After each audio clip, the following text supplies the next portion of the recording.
안녕하세요. 세상의 첫 선을 보이는 야생화 이야기꾼 한성순입니다.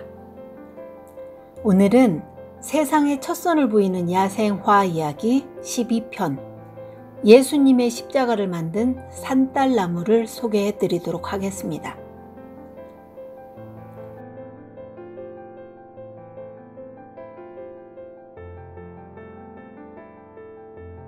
분포는 경기도 및 충청 남북도 이남 지역에 분포하고 있습니다.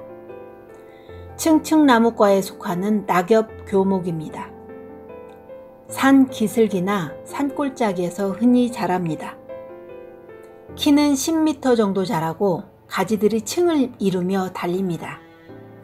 잎은 마주나고 4 내지 5쌍의 잎맥이 양쪽으로 나오며 잎 뒤에는 털이 밀생합니다.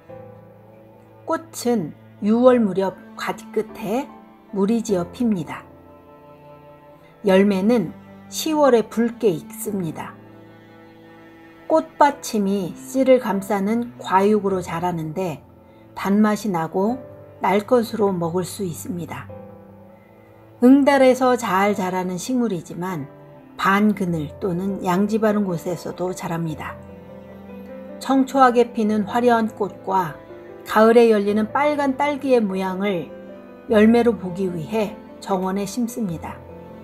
또한 공해와 내안이 강한 가로수, 공원수로도 심고 있습니다. 목재의 재질이 단단하고 굳으며 무늬가 좋고 나이테가 치밀하여 조각, 악기재로 이용됩니다. 소화불량을 완화하는 데 탁월한 효능을 가지고 복통을 가라앉히거나 설사를 멎게 하는 데에도 도움이 됩니다.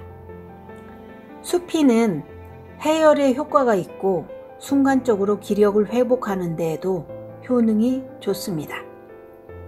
산딸나무는 열매를 날것으로 먹는 것이 일반적입니다. 술로 담가 먹기도 하고 차로 마시기도 합니다.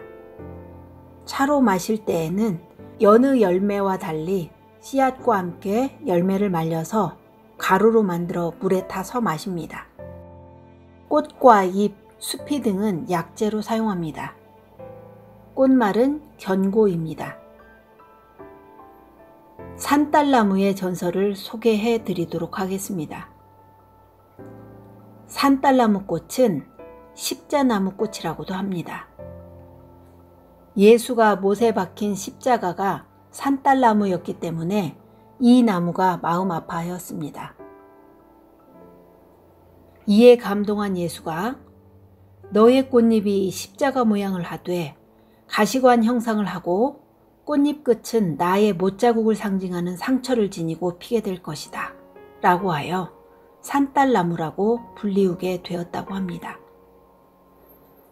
백색의 꽃이 십자가 모양을 이루고 예수님이 이 나무에서 사망하였다 하여 성스러운 나무로 취급되었고 기독교인들의 사랑을 많이 받고 있습니다.